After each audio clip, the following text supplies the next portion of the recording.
Всички, които са на свободния пазар на ел. енергия, знаят, че най-ниска е цената на тока между 10 и 15 часа, а най-висока е между 19 и 23 часа.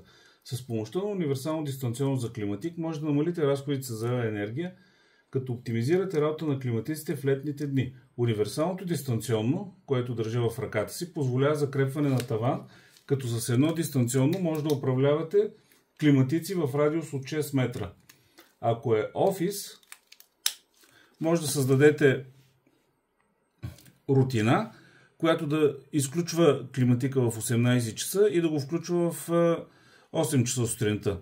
Ако е магазин, може да повишите леко температурата във времето, когато токът е скъп, или да го изключите напълно и с рутина да го включите, когато температурата достигне стойност по-висока от определената от вас.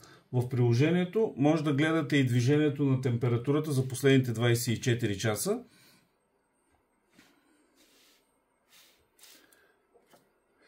И да коригирате работа на климатика, запазвайки стоката в добър вид, например шоколадите.